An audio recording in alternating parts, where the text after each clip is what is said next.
Between Two Fires. Chapter 34.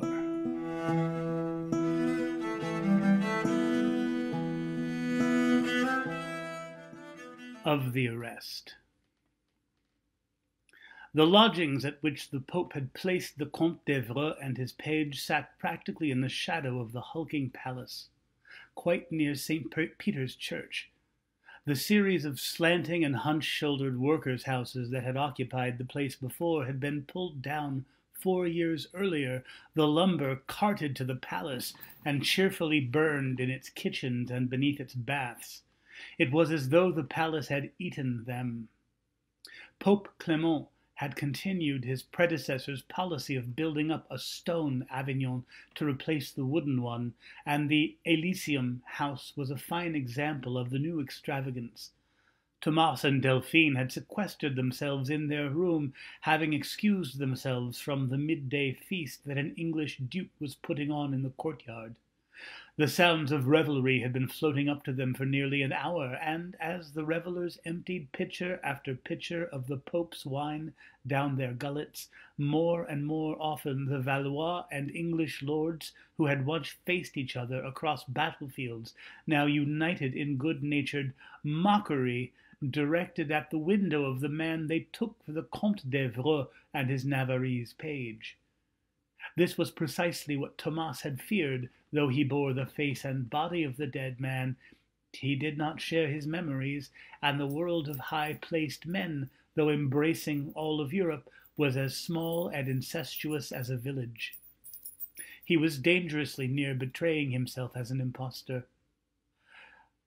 "Is my Lord of Navarre taken ill?" shouted the young William Montacute, Earl of Salisbury, in the boxy, snub-nosed French of English nobility, "for I should have liked to have a wrestle with him."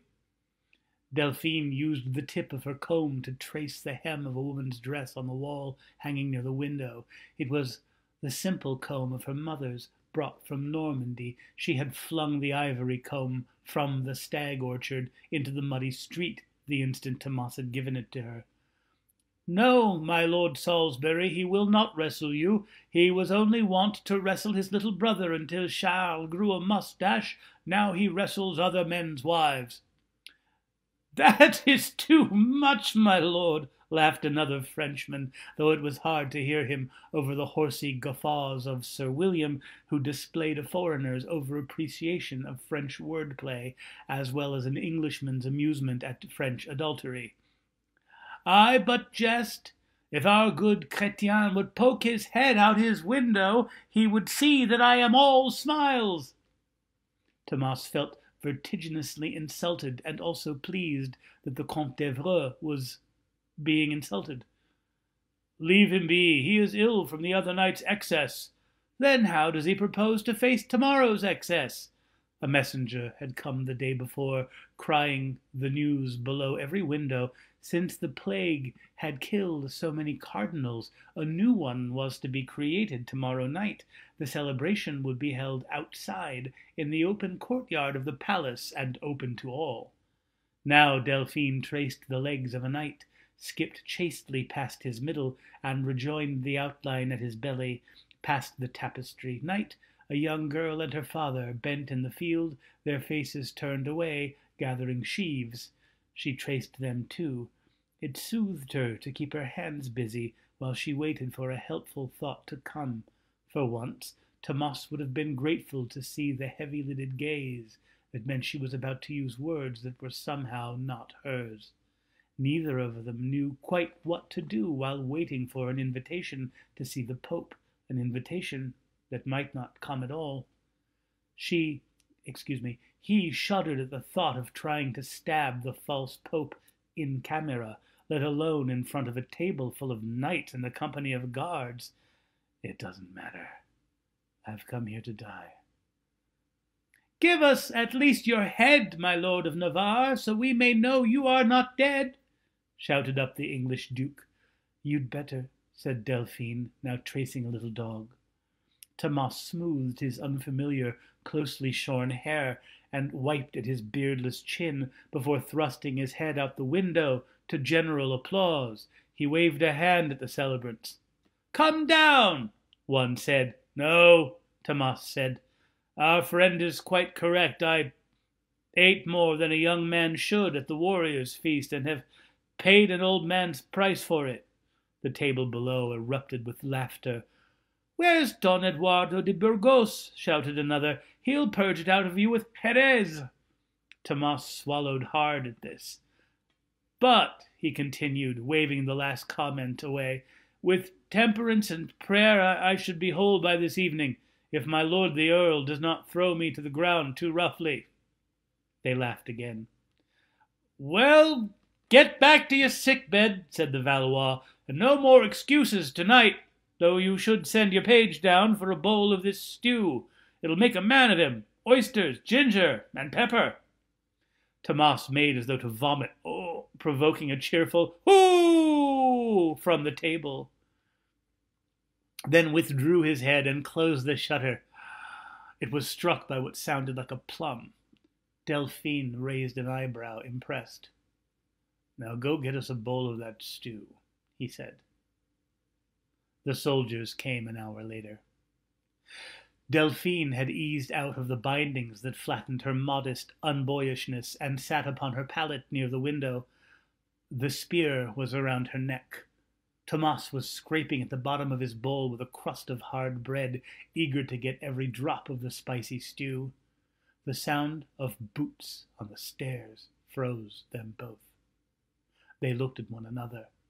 These were not the light footsteps of the chamber boys, one of whom, Isnard, had made fast friends with Delphine in her role as page, nor was this a solitary messenger. The knock, though expected, startled Delphine when it came.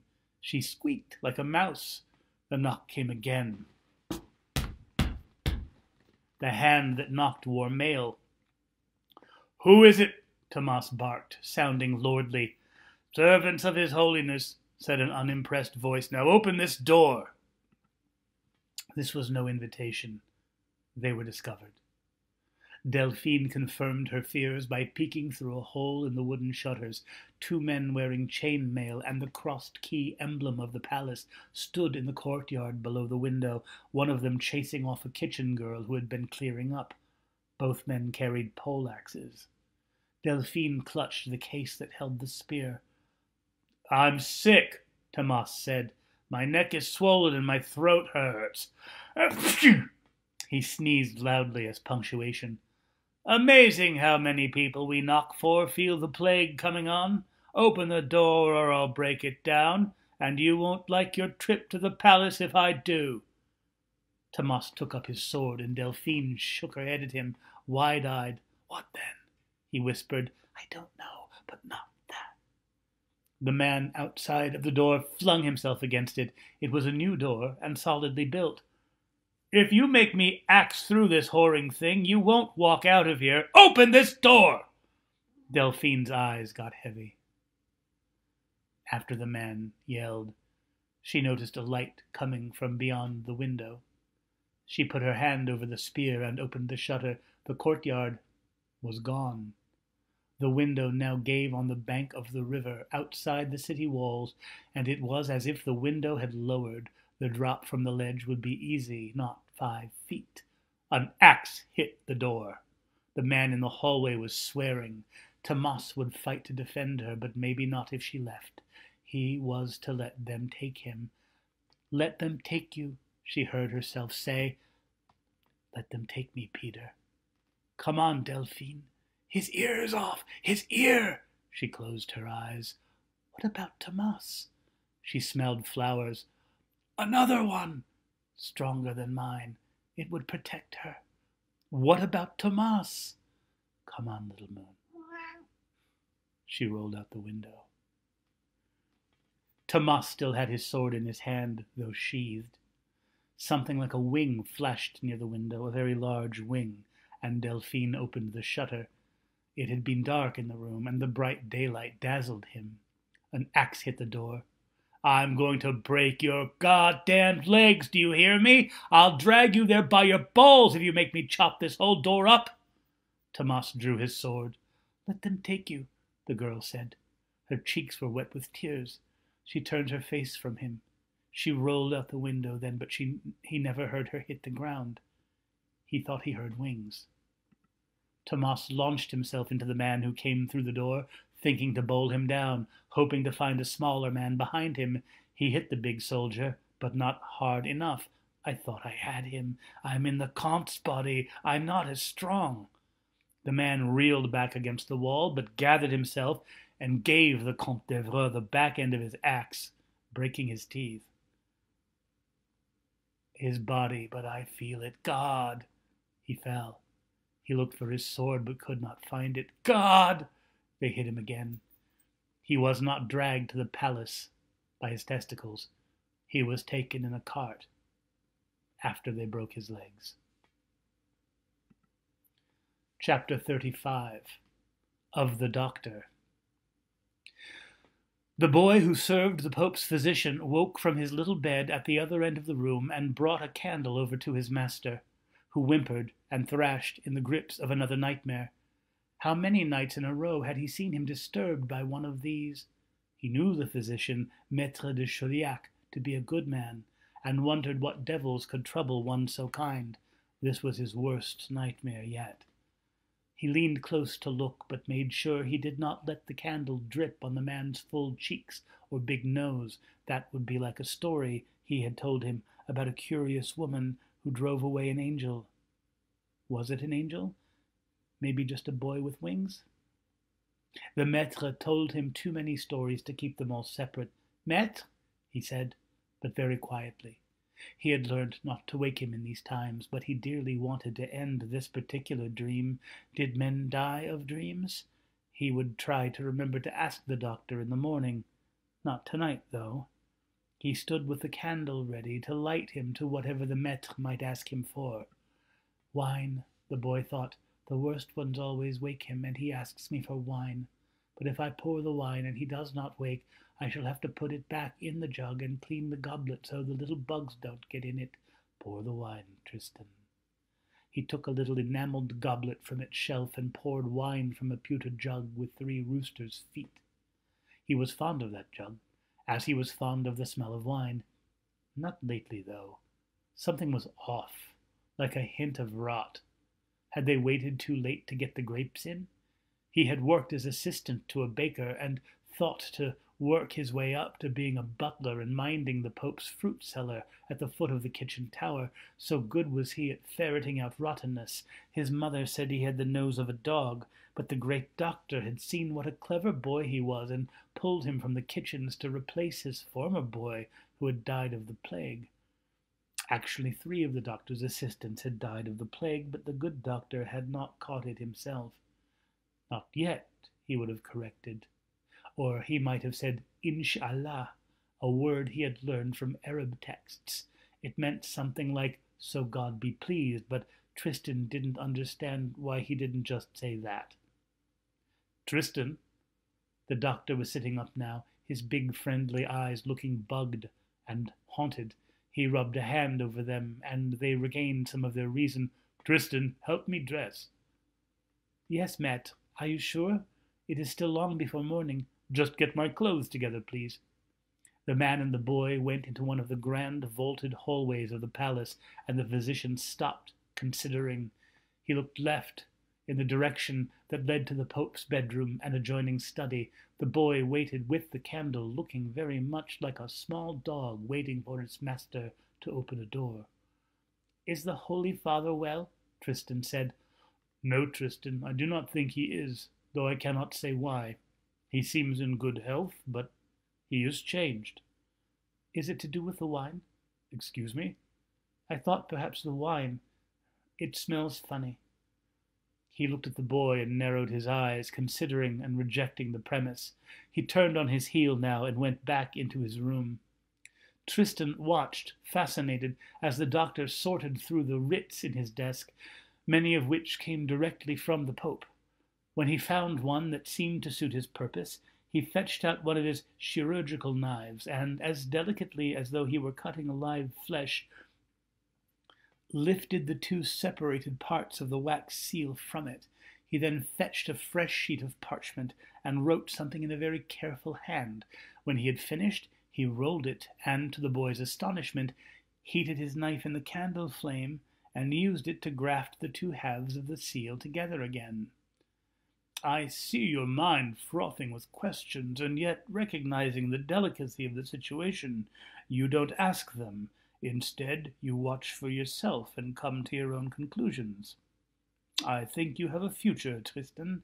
I think you will make yourself very useful. Now they left again, the boy hurrying to keep up with his master's purposeful steps. He turned right this time and opened a door to a set of stairs the boy knew about, but had been warned never to follow.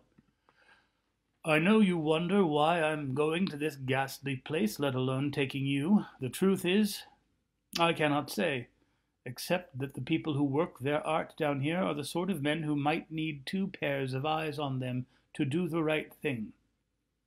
A man groaned in the darkness ahead of them. The dungeon. This is the dungeon. They put thieves and sorcerers here. It had not occurred to Tristan, who had had the deepest confidence in Maître de Chauliac, to be afraid until just that moment. We don't fix men down here, good doctor. We break them. I think you're on the wrong floor. The dungeons, which had sat in such a state of disuse for the first years of the aptly named Clement's reign that old carts and stools were stored here, had recently come to life again. Sournois, formerly a blacksmith, had been singled out specifically by this changed and unclement Clement to head up the new nether wing of the palace, which was where the enemies of God's peace would be stored and, when necessary, put to the question. The man hanging from his arms, with his ruined legs dangling, looked to have been asked a question of some gravity indeed, a question whose answer he could not or would not share. The doctor noted with some revulsion that the man had neither nipples nor fingernails, and that his shoulders were out of joint. Yes, this was the man in de Chauliac's dream. I'm in the right place. What is that man's name? This geezer, Sournois said, standing up and patting the man's soft belly proprietarily, is no less than a Norman comte and a future king of Navarre. The Comte d'Evreux, de Chauliac said. That's the one, Sournois said, sticking a thumb in the man's navel and pinching a handful of fat hard enough to make the barely conscious young fellow groan again. Get him down. And put him where? The jailer said, growing suspicious.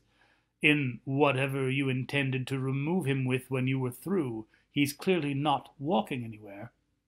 Sournois got closer to the doctor, but the doctor did not step back. I have it from the Holy Father himself that this man is to stay where he is. He's coming by personally before the feast tomorrow, might even come tonight. The doctor was aware of a cold sweat beginning under his robes. He will not come yet, please not yet, inshallah. And I have it from the good Clement that he is to leave with me. You might recognize that seal. The doctor said, handing his parchment to the other, who recognized his name on the outside and snapped the seal. He frowned and stared at the writ with confusion and distaste. It says that you are to release your close prisoner to me so that he does not die, which he most certainly will, and soon, if he keeps swinging from your ceiling. But why is it in Latin? It's always in French for me. I read a little French. Perhaps His Holiness forgot your lack of education. Shall we wait here for him so we may remind him of it? Frankly, I don't know if I can save this man, and I would much rather have him die in your care than mine. Sournois put the writ in his pouch. To hell with that, he said, and went to fetch a handcart. Tomas was cold. He hurt so badly in so many places that a strange sort of numbness had settled into him. His chief complaint was the cold, which felt as though it would never be out of him. He did not know who the man was that wheeled him out of the oubliettes and through a door meant for horses and carts, but he sensed that he would have died had he remained, not of his injuries. Something had been coming for him, and he had just escaped, Had he remained, he would not only have died, he would have died spectacularly, horribly. The man with the fly's head would have bitten him. He shivered. He looked up at the man wheeling him, and the man looked down at him with kind eyes. He wanted to ask him who he was, but he didn't have the strength. When he saw that Tomas was still shivering, despite the garments that had been laid across him, the wheeling man stopped and removed his robes, revealing a long shirt that bore the irremovable stains of surgeries. He placed this around Tomas, and Tomas smiled. A doctor, then. He might yet get home to Arpentel and see his wife. Don't speak. The man smiled down at him. You have only one task, and that is to live. See that you do it. He wanted to tell the doctor to get the arrow out of his tongue, but then he realized that was another doctor, another time. He wanted to ask him if Angel's blood was made of egg whites, but that was wrong too, and no wife was waiting for him. He wrinkled up his face as if to cry, but he didn't let himself. He lost consciousness. When he came to again, a girl was looking at the wheeling man. He was looking side-eyed at her, as though he saw something Tomas did not see. Delphine. Was that her name? Her hair was short. Remember this, boy, the doctor said to a young man Tomas had not seen before, who also stared wide-eyed at Delphine. What were they seeing? Delphine put her fingers to her lips, and the man and the boy left. Now she looked down at Tomas, smiling, those grey eyes. She cooled his brow with her sleeve, which had been dunked in the Rhone. I'm going to die, he managed. You already did die, remember? You're the dead one. He felt his spirit coming loose, like a ship from its moorings, but she lifted his head and pointed. Hold on, the girl said, just for a moment. She put her hand behind his head and lifted so he could see. Something was coming out of the river, lit by the moon. A man in rusty armor, carrying a sword by the blade, cruciform, a heavily muscled man with a graying beard and a scarred face. Him. He weakly shook the ruined head that was not really his. Tomas de Givras stepped dripping from the river, eyes closed. A sleepwalker. Delphine got out of the dripping revenant's way, and he came to the cart. Tomas was afraid. Was he already dead? He watched himself bend over, getting closer, dripping on him. He felt very dizzy. The world was going black. He was being kissed now by his own mouth, not his lover's kiss with tongues, but his true lover's kiss with sharing breath. He breathed out of the Comte's lungs and into his own. The ship of his soul lurched away from his false body and into his true one. He opened his eyes. The body of the Comte twitched now once, then twice. Only now it was under him. His mouth, his actual mouth, was on the dead man, and he pulled up. He breathed in, his strong lungs filling with air, his hands clutching, ready to grab weapons or levers or to brace against the pillars of the temple. He was strong again. He ran his hand through his full beard and tugged on his longish hair. He laughed. And Delphine laughed too, shushing him as he put the doctor's robes on over his cold, wet armor. She now bent and kissed the cheek of the dead man in the cart. Give the river back its due, she said. Tomas tipped the body into the water, and it floated for a moment, and then the darkness took it away. Chapter 36. Of the Arming and of the Vigil.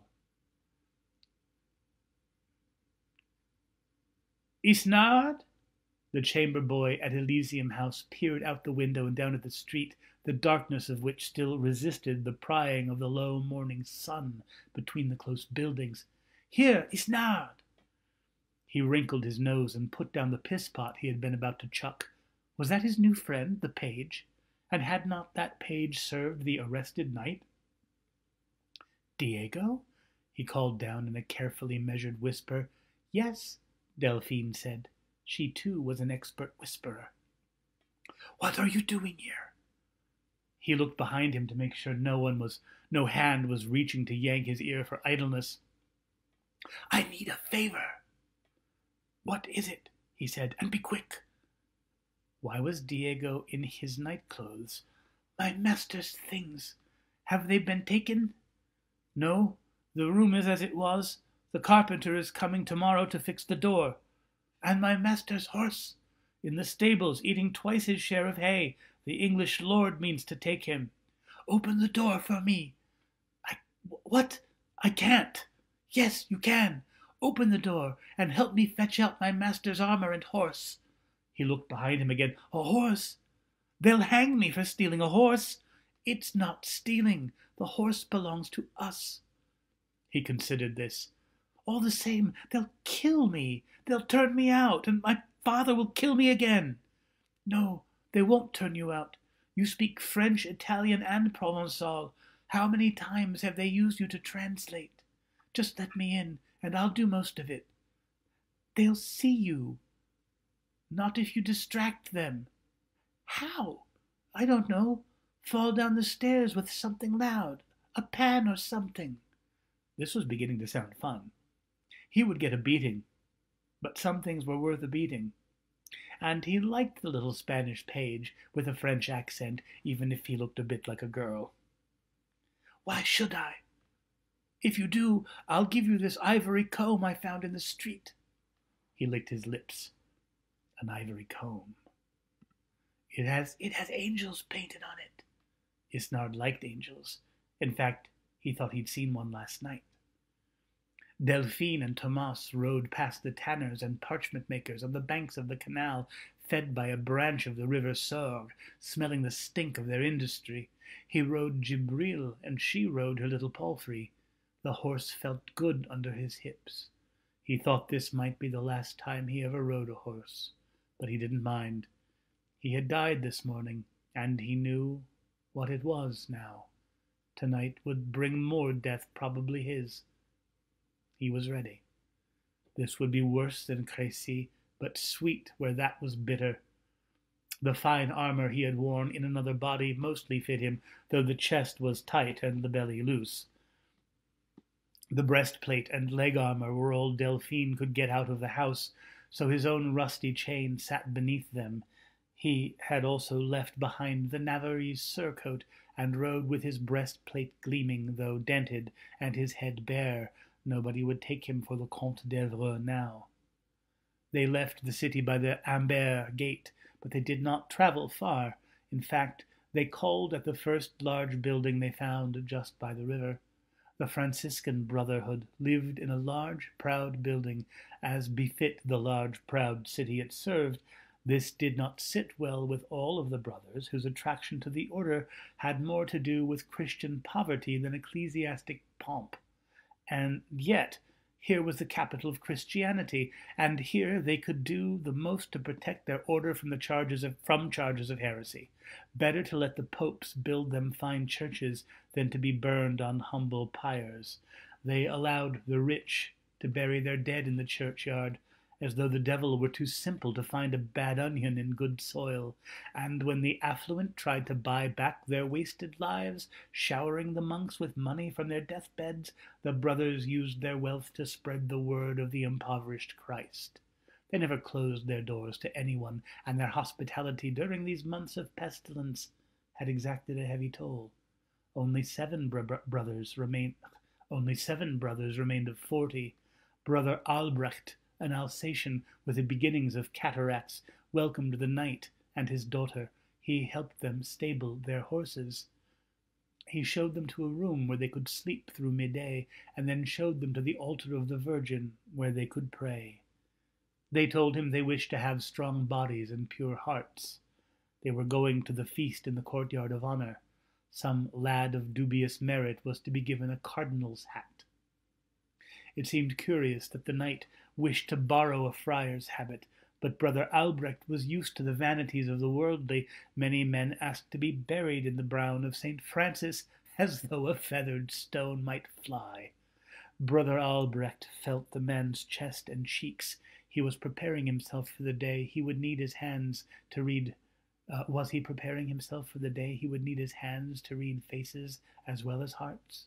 And found no harm in him, but rather a long-buried goodness.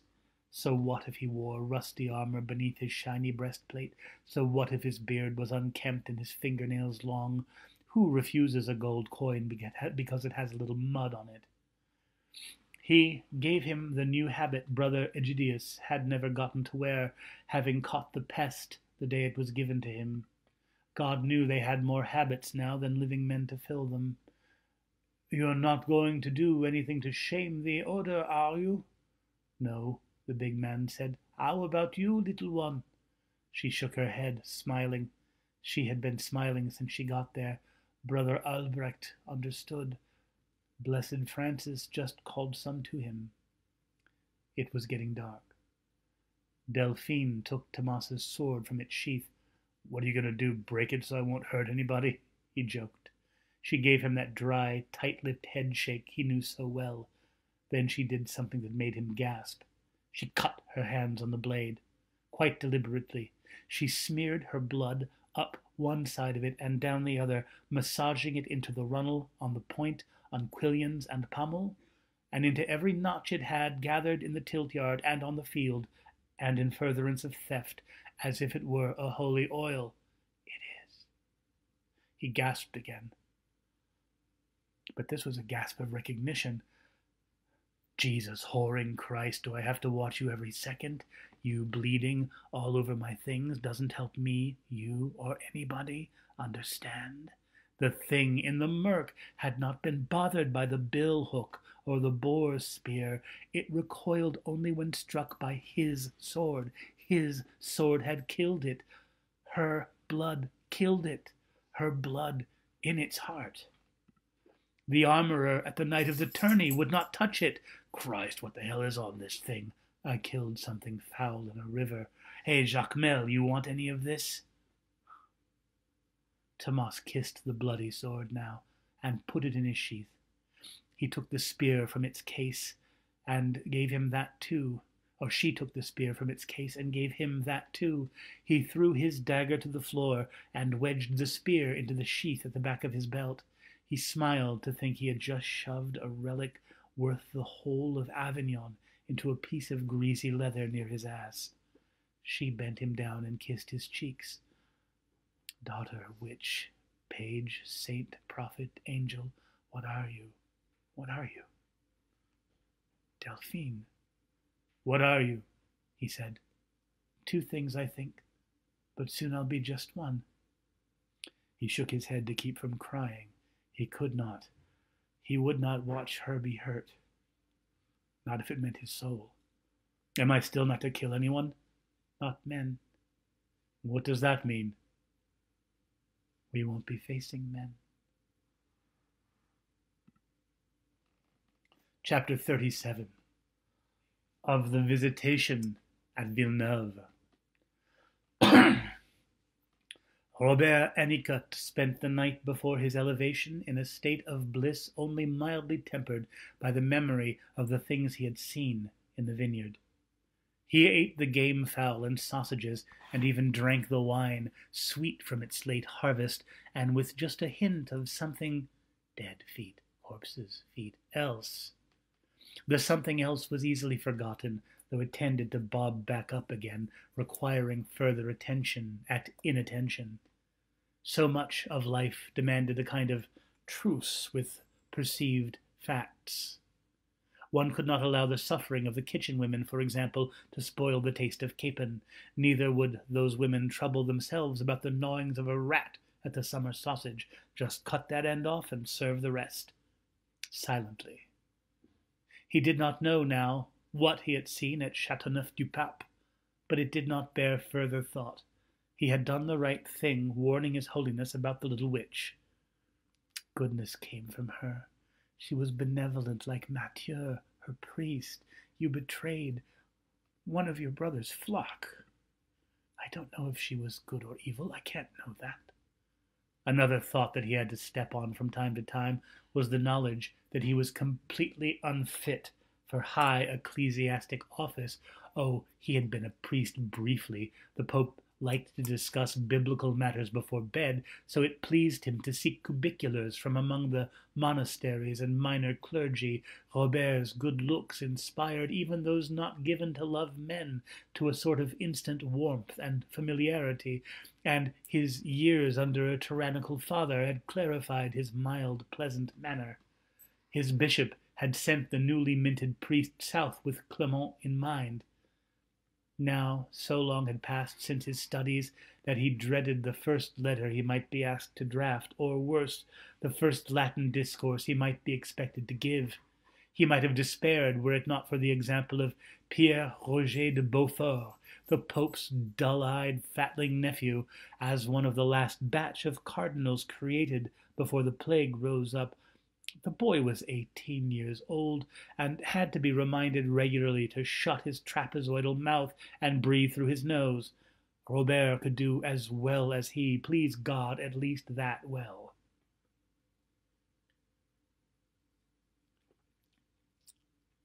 He left the pallet he had set up in the study. He would not bed next to the belly sleeper again, and walked down the spiral stairs to the garden. He had fought with the cardinal after the departure of their guests, making it clear to him that further indecency between them would be unbecoming to his new office.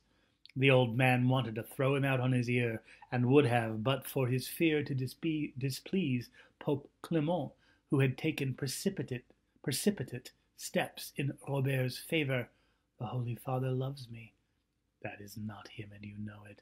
I don't know, and I don't care. He heard one of the Arabs whinny, and wondered if it was Gep. He wanted to go and see, but what if the little witch was there again, waiting to reprove him at best, and perhaps to wither his manhood with some spell? He shuddered at the thought, and steered instead for the olive trees, running his hand through their slender silver-green leaves, and considering the pitted fruit hanging there. He wandered near the huge stone well, running his finger along its lip. He looked at the sky. The moon had a red edge now, much talked about in the city, like the rim of a drunkard's eye. He did not pretend to understand the caprices of celestial clockwork. If these were, in fact, the end times, there was nothing to be done about it. Something passed in front of the moon, quickly, not a bird. He felt chill now. The cold hadn't taken long to work through his sleeping gown and cloak. His feet might as well have been bare for the thinness of the slippers. He looked toward the house, drawn to the warmth of the still-glowing hearth and the candles in the lower rooms. He would find another cup of wine and try again to sleep. A small silhouette now eclipsed the doorway. Young Vincent, the serving boy, waited for him. "Père Robert?" the boy whispered, agitated, while Robert had not held up the wafer in more than 10 years. Père was the best title the boy could hang on his master's concubine. "Yes?" "There are men in the house." Robert's blood ran cold. "What men?" "I don't know. It was too dark to see them well." His mind raced. He remembered the squire whose duty it was to protect the cardinal. "Where is Gillon?" "He drank a pitcher to himself tonight. I could not wake him, but I have his sword." He saw it now. It was nearly as big as the boy. "Put that down," he said. He thought of the stable boy, a big lad, and he hurried to the stables, clutching his coat around him. The horses whinnied and tramped about their stables. Something had agitated them. He found the boy, who normally slept like the dead at this time of night, sitting wide-eyed on his shoeing bench, despite the darkness. He could see the boy's outline, and saw that he was gripping a pitchfork. "Come with me to the house," Robert said. "Vincent thinks he saw something." The boy shook his head in the near darkness. "I command you to come with me." "Command as you like," the boy said in a choked voice, "but I saw something too, and I'm not going near that house." "You'll force me to tell the cardinal." "You can tell the devil for all I care, and I think I know where you can find him." I command you, get out, the boy said, standing now, leveling the pitchfork. Robert got out. Vincent was gone. Robert found the sword the boy had left behind and picked it up, feeling ridiculous. He barely knew how to hold it, let alone swing it at someone. He put it back down.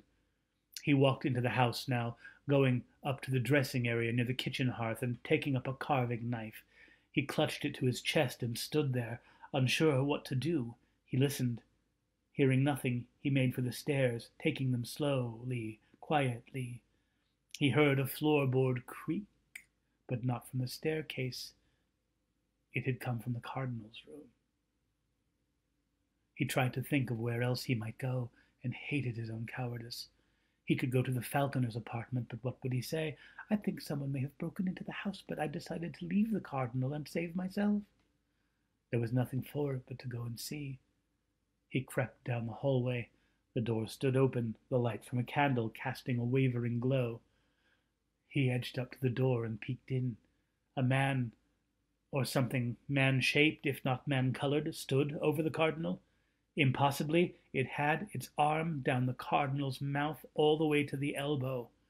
It looked up at Robert, its mouth full of dirty teeth, its eyes black but somehow luminous. Were there 12 of them? No. 6. No. Now 2. Its skin blushed from sickly white to baby pink and then began to sag and wrinkle. It was becoming more like the cardinal every instant. It spoke with the cardinal's voice. Go back to bed, my darling. Don't leave the house. Be sweet, and you'll get your hat tomorrow. The cardinal's eyes stared dead at the ceiling. His crammed mouth opened so wide it bled at the corners. His soft neck wrinkled back on itself like gills. Please don't make me tell you again. The cardinal twitched under the thing. Robert dropped the knife and walked away. He lay on his pallet, listening to soft noises coming from the other room. By morning, he had convinced himself he had not heard them. The cardinal came to him near first light, asking if he'd had a bad dream. Yes, he most certainly had. The cardinal pulled him gently into his bedroom, and he allowed it. He allowed everything. Everything seemed normal, except that Cardinal Syriac now slept on his back.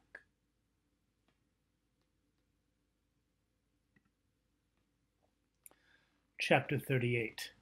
Of the Rings of Lazarus and of the Bathers. The large hooded friar and the short-haired girl packed in with the poor of Avignon, who flowed toward the palace like a second run of cowls and mantles and hats of many colors. If many wore the clothes of the wealthy dead, all of them bore their own hunger. It made them forget their fear of the great death, or at least to concede no more to it than rags held over their faces while they pressed in together toward the Pope's table. They had already tasted the Pope's generosity at the Pignat, but there they got vegetables and bread, and not enough for all. Here, in the square outside the hulking palace, beneath the little pointed towers that jabbed up like goat's horns, the smell of roasted meat maddened them and brought water to their mouths. At sunset, the criers had cried, and now they watched the sky in the west. The sun's departure was sweet to many of them already, as it called them every day to lay down hammers, scythes, and buckets, and go to their hearths to eat and tell stories. But this was the first public feast since the pest had fallen on the city. This would be something. As the last pale blue in the sky darkened to indigo, the herald bearing the crossed keys blew a trumpet note, and the doors leading to the courtyard of honor swung back. The crowd surged in, managing not to trample one another, but edging as close to the front as possible for the first pick of the feast. Words came first, of course, words in Latin, censers swung with strange and heady smoke, words in French about how the coming war would be seen from heaven, words about Cardinal Hennicut, and how the Lord knew his own, and called them forward to be raised. Now a commotion rose up. Two men in yellow hats, bearing yellow circles sewn on their breasts, pushed forward, crying for help. They removed their hats. One of the men had dried blood on his head, and a face streaked with grime from where he had hastily tried to remove plaster dust with his hand. They were Jews, they said, children of Abraham and loyal citizens of Avignon. An abomination had risen. Something wicked had broken into the ghetto and was pulling down houses. "It is made of men! A monster made of men!" The crowd gasped, and in the silence following their gasp, sounds of distress and terror sounded in the distance. The crowd began to mutter, "If we call God a different name, we share the same devil. Help us against him, your holiness, we beg you." At this, both men went to their knees and extended their hands in supplication. The people in the courtyard began to yell, "Yes," and "Help them," and "Please," and they moved and rippled like a living thing, wanting to react to threat. The Holy Father stood and calmed them, calling forward a small group of soldiers and speaking privately to their sergeant, whose eyes bugged at what he heard, but then he lowered his head and nodded. "Those are not enough," the man with the bloodied crown despaired. "You have not seen it." Cardinal Syriac stood and said, "If the devil is here, soldiers of the church will give chase to him. If these were the hysterics of a deceived people, they will wish for the devil." One or two in the crowd laughed, but most were too disturbed by the sincerity and horror of the plea they had heard. Now the soldiers marched off toward the Jewish quarter, bringing the men with them. A woman's scream, far away but distinct, rose up past the new wing of the palace.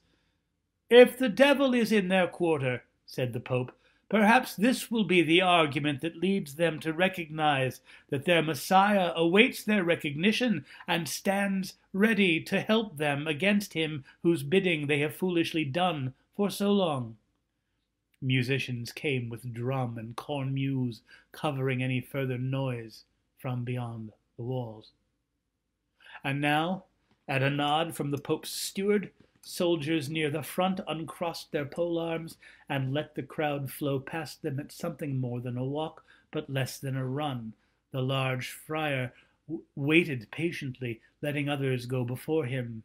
He favored his right side, curling around what might have been some stiffness or some painfully withered limb, which he kept beneath his large habit. The girl he had entered with had slipped away some time ago, and no eye had followed her where she went. Delphine made her way first into the garden, with its smells of night flowers and the calls of strange birds, and she skimmed the wall until she came to a door at the bottom of a tower. "Is it here?" "Yes." She kissed the iron lock, and the studded door swung open. The room she entered served as storehouse for the Pope's wine. Candles flickered on sconces. It would not be long before the butler's boy came to tend them, revealing graceful, vaulted ceilings in the same exquisite limestone that composed the rest of the palace. Barrels hunched together, looking short beneath this ceiling, though each of them was taller than she. She stepped uncertainly to one barrel, laying her cheek against its cool oak and listening. "Quem quaerites?" the cool walls seemed to ask. "Whom do you seek?" "You won't hear anything. Feel him." She now crawled on top of one of the huge tuns and curled on it like a kitten settling in for a nap. Not this one. She did this again and again until she came to one very near the back, one that had been waiting since August. "Here. He's here. You can't do this. You can't. It's a dream." She looked around and saw a rack of tools, pulling out a prying bar that felt much too heavy for her. "I'm too weak." "No, little moon, not tonight. We're coming. Our strength is yours." She lifted the bar and brought it down with great force, nearly falling in as the lid began to give. She laughed at herself and stood on a neighboring tun to finish. She got the lid off, throwing the broken disc aside, and a sour, sweet wall of scent hit her. The wine looked black, splinters floating in it. Say, rise. She opened her mouth, but no sound came out. Say it, he will hear. That cunt from Paris is in the cellar with him. Hurry. Rise, she whispered. Nothing. At first. Then a ripple. Nothing. Another ripple. Then a white finger. The hand followed it, pinkish white, waxy, shocking beneath its splendid rings. She took it in hers. God, don't let it come apart in my hand. I can't take it. I can't. It squeezed. That night in August, he could not sleep.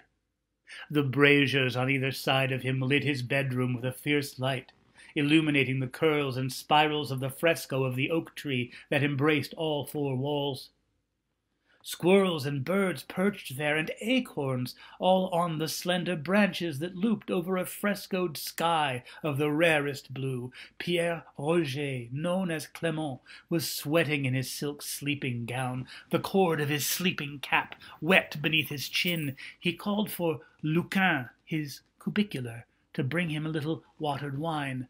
The young man, an angelic blonde from Bordeaux, had been charged by Maître de Chauliac not only to keep the braziers hot enough so fire might be seen, this to keep the Holy Father free of plague, no matter how uncomfortable the heat, but also, and more urgently, to watch that neither coverlet nor pillow should be pushed by sleeping hand or knee onto the flame. This was the hottest night since the fires had been prescribed. Clement felt he was suffocating, and said as much, but then said, Yet I withdraw my complaint. It is not for you to choose between love for me or fidelity to my good doctor's instruction, is it, Luquin? My first loyalty is to you, and mine is to God, whom I serve through ministering to his flock, and whom the doctor serves through ministering to me. It will not do for me to defy God's purpose by thwarting another of his servants. Will it, Luquin? Yet it seems to me, Holy Father, that by this argument no two Christians might honestly disagree. Could God not be served in different ways by men with different minds? The young man said, wiping sweat from his face with his sleeve. Ah, not wholly unsound. But your discomfort skews your argument, for you want the fires out. The maître's métier is fighting illness, a field in which I am ignorant. Humility demands submission to those who know best. Keep the fires lit. I will go and nap in the room of the stag until I can stand to return. His feet probed for the floor. Luquin rushed to bring his slippers, but he waved the young man off. The tiles are cooler than the air. My feet shall be grateful to feel them. Clement shuffled through the stone connecting room with its staircase and then into his private study, fitted out with a small second bed, for when he tired of the grand canopied one in the bedroom, the walls of this room gave it its name, for its frescoes sang the glories of the hunt, not only of the stag, but of all manner of game. A man in party-colored clothes let loose a ferret on a rabbit. Fishermen dangled nets over an embarrassment of fish. A naughty-looking boy took birds at the top of a tree. Some had grumbled that the Pope should look upon scenes from Scripture rather than the delights of hunting and bathing and birding, but he had said, God made earthly pleasures too, which may be enjoyed without sin. Shall I affront him with pride by thinking myself above them? Celeste was waiting for him, clothed modestly as she always was, so that they might more easily separate and look guiltless at the sound of the far door opening. Might not a young woman privately visit her uncle by marriage to discuss a matter of Christian law? And as for sounds of pleasure, Castle walls treat the ears capriciously. Do you know what you risk with this accusation? Are you very, very sure of what you heard and from whence it came? The entrance from the bedroom was safe. Lucan knew never to enter the room of the stag, and he was not so dull as not to know why.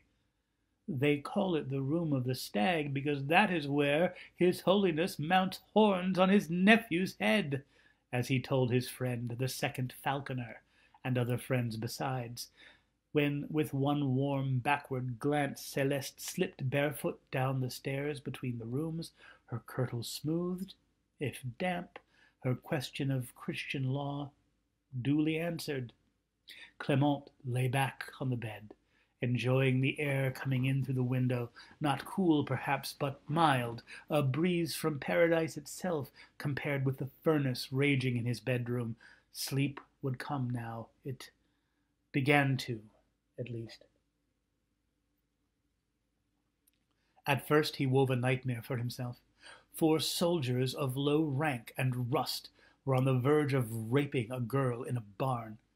A donkey hung half-eaten from the roof. Flies everywhere. He woke. The sound of high, girlish laughter had awakened him. But whose? And what a dream! Guilt for his carnal sin, no doubt, the 4 soldiers, Matthew, Mark, Luke, and John, teaching him the grotesquerie of his adultery with his niece by marriage, and the ass from Bethlehem, or Palm Sunday too. He exhaled, considered returning to his proper bed. No, cooler here. Poor Lucan sweating in there, but he'll sneak out soon enough. He closed his eyes again. He slipped into a pleasant dream of children laughing. What children? Oh, those. The tittering came from the wall next to him, where 4 boyish girls or girlish boys played and cooled their plump feet in frescoed waters. Not his favorite part of the painting, easy to overlook. He had never really seen them before, these putti, as they appeared to him in this nascent dream, so vivid and so happy. He liked them very much. That youth's endless pleasures must end had not occurred to the bathers, and he felt now that they were right. He saw in the nave of his mind one of them look at him with the shared secret wisdom of immortality, out of the corner of the eye, as befit the sly nature of the secret. He or she drew his or her feet out of the stream and stood on the bed next to Clement. The weight of the painted child was real somehow pressed down the bed. More tittering. Those watching from the wall. Now that cherubic face bent to his, and he smiled in his half-sleep, but the child's hand took his cheeks and made him soften his mouth, the better to receive the kiss. And what a kiss! It was spearmint and fennel. It was brandied and onioned and wild. It was water, and the mark water leaves when it retreats from sand. Celeste, he wanted to say, both her name and how this kiss tasted, celestial, an earthly pleasure, upside down with its feet hung in stars, but he could not speak, for he could not breathe. This became urgent. He pushed the bather's face away, and the boy-girl shrugged and returned to its fellows, one of whom bent to kiss it even more intimately. Clement woke, gasping for air. He looked and saw the fresco, which lay as it had been made, motionless, save for the guttering of the candle that illuminated it, and mute. His lips tingled, though. What of that? Celeste, he said. Nothing, only the sound of a fly. He looked at the painting again, and saw that he had been mistaken. It was not as it had been. He counted 3 children, not 4. He put his hand on the bed next to him, and found it wet. Whether from the loins of his niece or the feet of the bather, he was unsure. Enough of this. He would return to his canopied bed and to the companionship of his cubicular. He got to his feet in the shimmering near darkness and felt water under them, as if something had dripped across the floor.